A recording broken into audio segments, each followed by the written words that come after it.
Hello students, welcome to maths and more. आज मैं class 10th जो बोर्ड का पेपर आने वाला है उसमें हाइट एंड डिस्टेंस के चैप्टर 9 के कुछ इंपॉर्टेंट क्वेश्चन लेके आया हूँ।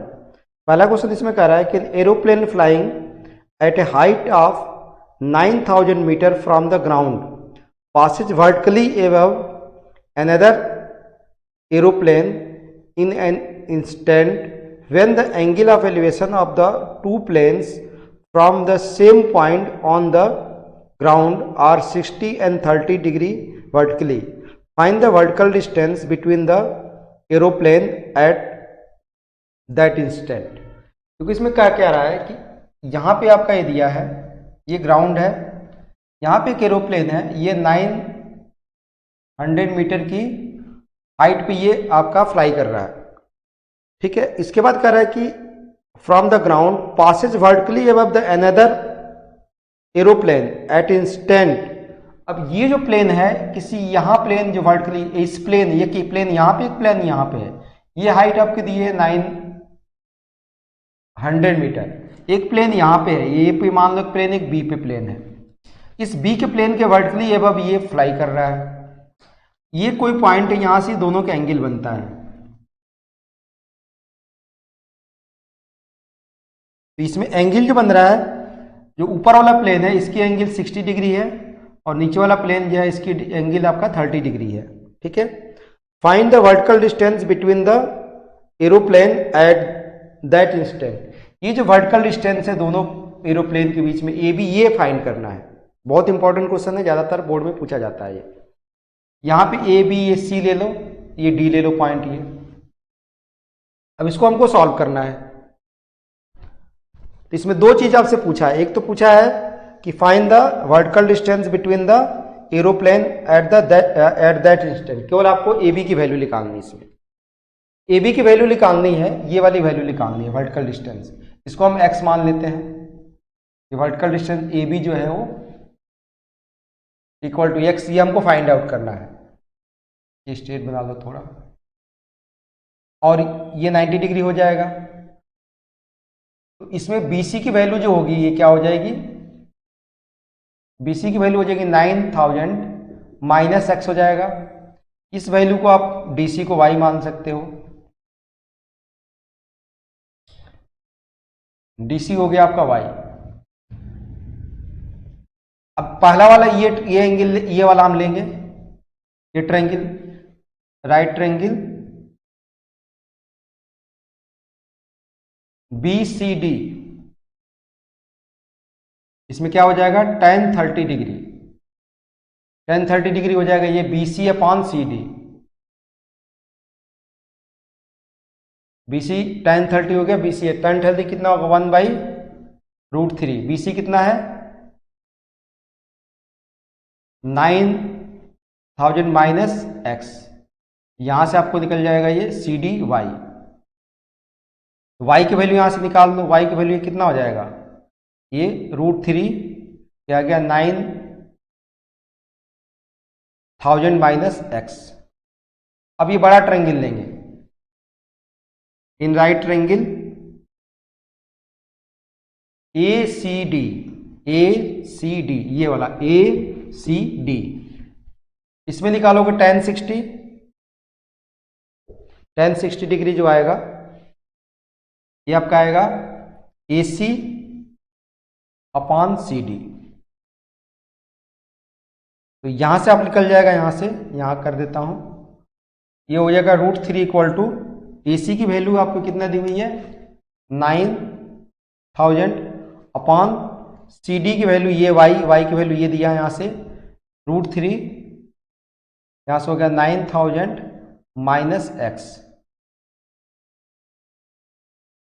यहां से क्रॉस मल्टीप्लाई करेंगे तो हो जाएगा √3 यहां से हो जाएगा ये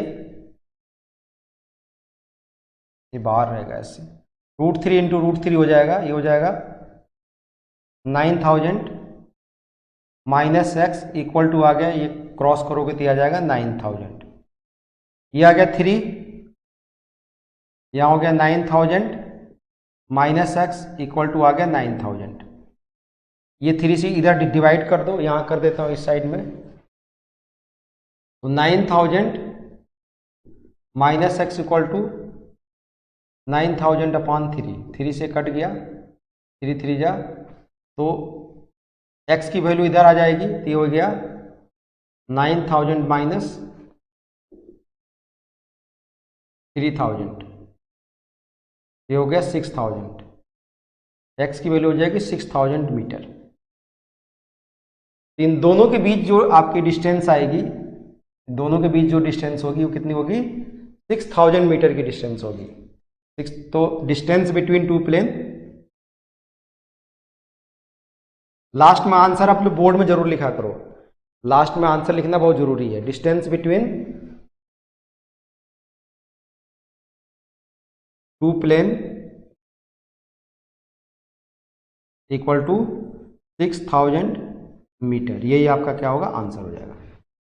बहुत अच्छा आपका कॉन्सेप्ट वाला क्वेश्चन था, ज़्यादातर पूछा जाता है। फिर से एक बार क्वेश्चन बता देता हूँ कि एक आपका प्लेन था जो 9000 मीटर पे फ्लाई कर रहा था एक प्लेन के ऊपर इंस्टेंट, और वो दो एंगल, एक 60 बना रहा है, एक 30 बना रहा है। तो ये बताना है कि दोनों प्लेन की बीच की डिस्टेंस कितनी है किसी एक पर्टिकुलर पॉइंट पे, एक क्षण पे, एक इंस्टेंट पे। ये आपको ये निकालना था। ये आपको समझ में आ गया होगा। दूसरा क्वेश्चन लेते हैं। कह रहा है ये person standing on the bank of a river observe that the angle of elevation of the top of a tree standing on the opposite side of bank is 60 degree. When he moves 40 meter away from the bank, he find the angle of elevation is to be 30 degree. Find the height of the tree and the width of the river.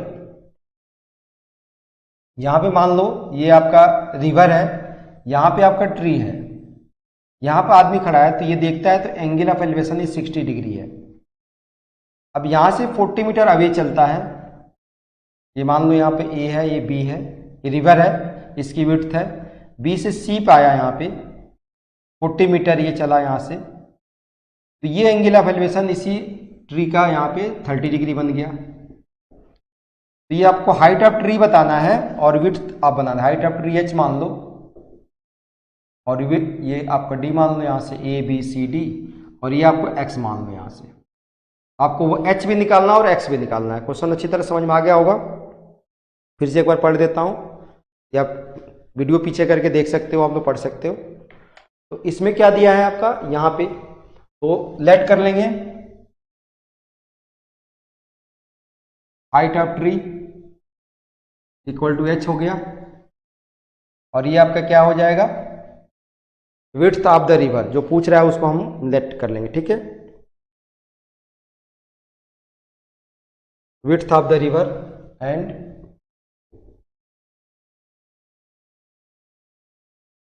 Equal to X हो गया। Metre में भी ले लो, metre में भी ले लो। अब आपको क्या करना है, ये 40 मीटर दिया है, मीटर में ही आएगा सारा। ये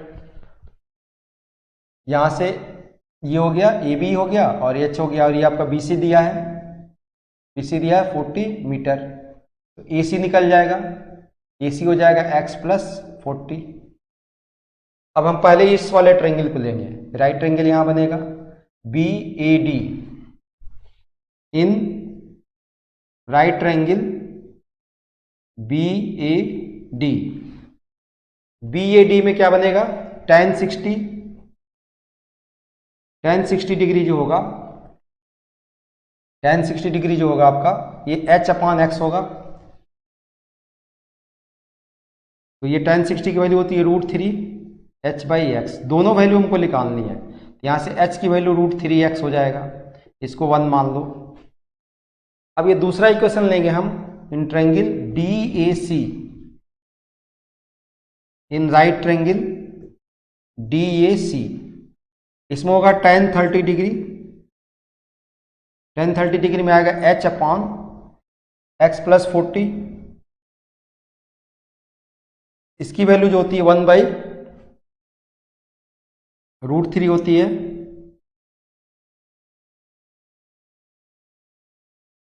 इसको यहां से लेके आ जाएंगे, यहां पे क्रॉस करेंगे, h की वैल्यू यहां से हम पुट कर सकते हैं 1 बाई √3 इक्वल टू h के जगह हम लिख सकते हैं √3x upon x plus 40, cross करेंगे तो हो जाएगा 3x equal to x plus 40, इधर आ जाएगा 3x minus X equal to 40, 2x equal to 40, x equal to 40/2, 20 हो गया। x की वैल्यू यहाँ से 20 आ गई। अब हमको क्या निकालना है, h निकालना है, तो यहाँ से हम निकाल लेंगे फ्रॉम 1, यहाँ पे लिख दो ना, यूजिंग 1 लिख सकते हैं, यहाँ पे हम लिख सकते हैं यूजिंग 1 का यूज कर लिया। अब हमको निकालना है यहाँ से हाइट निकालना है, तो फ्रॉम 1 h इक्वल टू क्या दिया है, √3x, √3 इंटू एक्स की वैल्यू कितना आई है 20, आ गई ये 20√3x, 20√3 मीटर हाइट हो जाएगी। और जो विड्थ होगी वो आपकी, तो आंसर यहाँ डायरेक्ट लिखा करो, फाइनल में आंसर लिखा करो। आंसर है आपका height of tree equal to 20√3 metre and width of river equal to 20 metre. ये आप लोगों को अच्छी तरह समझ में आ गया होगा। एक मैं ट्रिक बताता हूं आप लोगों को, ये ध्यान रखना, कभी भी इस तरह का फिगर आपका बनता है, जो पिछले क्वेश्चन में भी लग सकता था, ये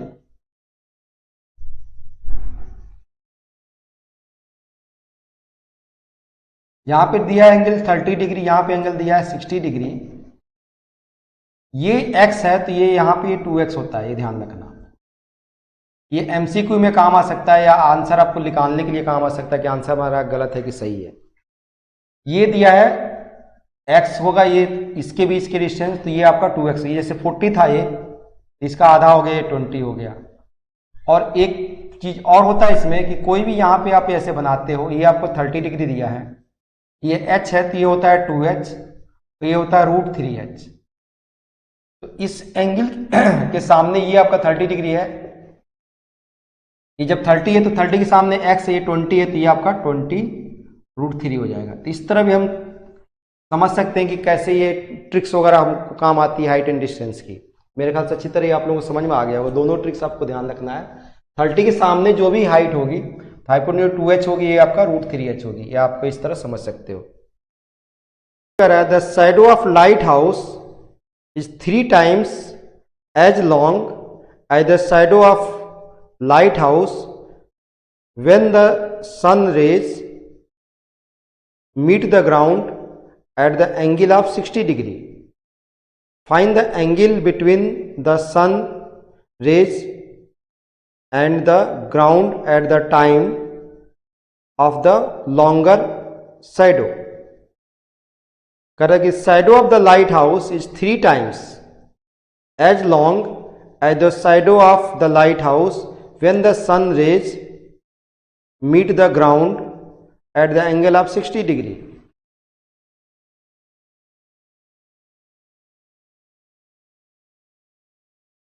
Find the angle between the sun rays and the ground at the time of the longer shadow. देखो ये आपका मान लो कोई आपका दिया है, यहाँ पे लाइट हाउस है, ये लाइट हाउस है, एक साइडो यहाँ बन रही है और एक साइडो यहाँ बन रही है, एक साइडो ये पूरी साइडो एक बन रही है। यहाँ पे एंगल आपका 60 डिग्री दिया है, ये एंगल आपको निकालना है। जब साइडो इसकी क्या बन रही है, लॉन्गर साइडो बन रही है, तो आपको ये बताना है कि यहाँ से कितना ये बनेगा, ये यहाँ से कितना बनेगा। ये 30 डिग्री हो गया, ये हो गया 60 डिग्री।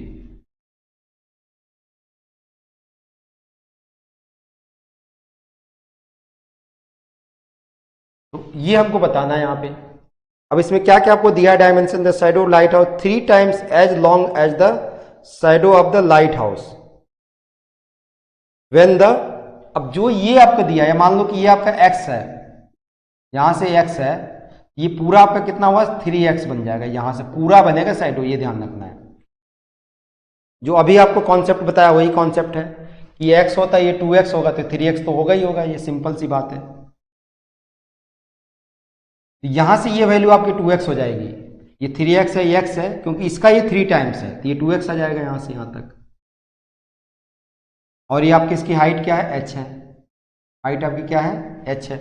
इसमें पूछ क्या रहा है आपका, इसमें पूछा है, फिर से एक बार क्वेश्चन पढ़ देता हूं, अच्छा क्वेश्चन है ये, कि the shadow of lighthouse is 3 times as long as the shadow of the lighthouse when the sun rays meet the ground at the 60 degree. 60 degree जब मिल रहा है तो जो 3 टाइम्स है ये जो इस एंगल का शैडो का ये आपका ये वाला ये shadow. Find the angle between the sun rays and the ground at the time of the longer shadow.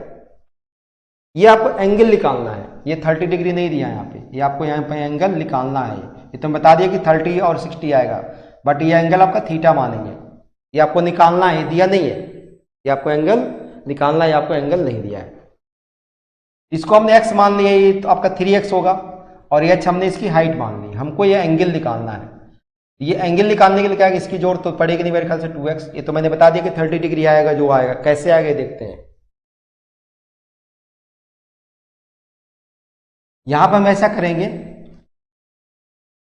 कि ये वाला ट्रायंगल पहले इसकी नेमिंग कर दो, A B C D.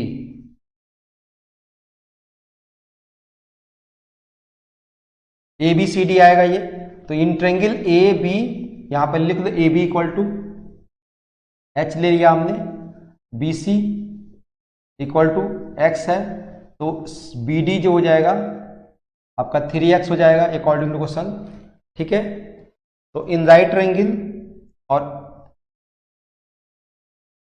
A B सी इसमें आएगा tan 60 equal to h by X हो गया। ठीक है, तो ये हो गया √3 equal to h by X. यहां से आप निकाल सकते हो h इक्वल टू √3x। ठीक है, इसको 1 ले लो। दूसरा ट्रायंगल लेंगे in right triangle A B D, इसमें हो गया tan theta equal to h upon 3x। tan theta हो गया h बाई 3x। अब इस यहां से क्या होगा, tan theta h by 3x। अब हमको tan थीटा जो होगा इक्वल टू h की वैल्यू यहां से पुट कर देंगे, √3x अपॉन 3x। ठीक है, यूजिंग 1 का यूज कर लिया, x कट गया, इसको आप लिख सकते हो √3 अपॉन 3 को लिख सकते हो √3 इंटू √3। एक √3 से एक √3 कट गया, 1 बाई √3। 1 बाई √3 की वैल्यू कितनी होती है, tan थीटा हो जाएगा tan 30 डिग्री, इसलिए थीटा की वैल्यू कितनी हो जाएगी 30 डिग्री। यही आपसे पूछा था एंगल, यही आपका क्या हो जाएगा, आंसर हो जाएगा।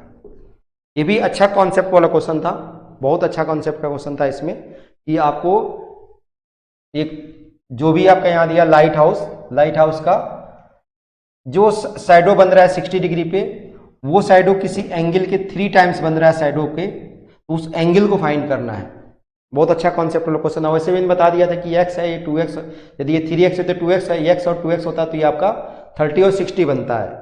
ये आप लोग को ध्यान रखना है, एक ट्रिक बताया था ये। तो आपको आंसर पता होना चाहिए कि 30 डिग्री आएगा, फिर आपको ऐसे प्रोसेस से निकालना है। एमसीक्यू तो है नहीं, एमसीक्यू में डायरेक्ट कर सकते थे।